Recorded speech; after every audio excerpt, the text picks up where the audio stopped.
Cette année, nous avons dû nous faire jeunes entrepreneurs, c'est-à-dire au sens strict innover, par exemple en créant une activité inédite dans un lieu donné. Dans cette perspective, nous avons dû construire un projet d'une nouvelle activité économique dans un pays en voie de développement. Nous l'avons ensuite formalisé sous la forme d'une étude de faisabilité puis d'un business plan, afin de comprendre précisément les mécanismes de fonctionnement et de gestion d'une entreprise à l'international. Pour des raisons d'éthique, nous avons décidé de collaborer avec l'ONG Cœur de Forêt sur son projet de valorisation du Moabi au Cameroun.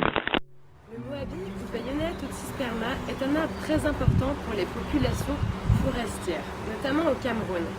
En plus d'être un arbre sacré, le Moabi est une véritable pharmacie vivante pour les populations traditionnelles et produit un fruit dont est tirée l'huile. Cependant, l'arbre est aussi convoité par l'industrie du bois.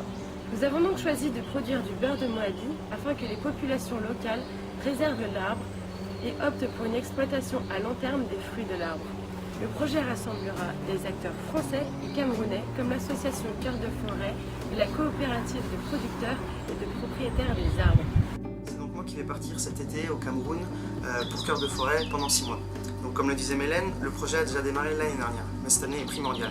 C'est pour cette raison que je pars afin que Cœur de Forêt ait un représentant sur place pour poursuivre cette phase du projet. Donc je servirai principalement d'appui technique, notamment sur l'organisation de la récolte, de la transformation et de la commercialisation, ou sur la coordination entre les différentes parties prenantes.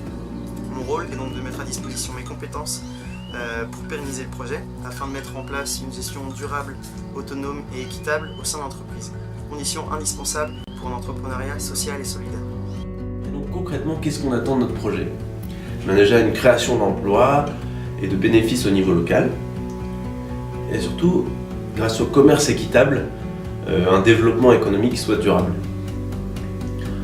Ensuite, sur un volet plus social, grâce à des techniques dites humainement responsables, eh bien, la qualité de vie des employés, mais aussi de toutes les personnes impactées par l'entreprise, seront respectées, améliorées.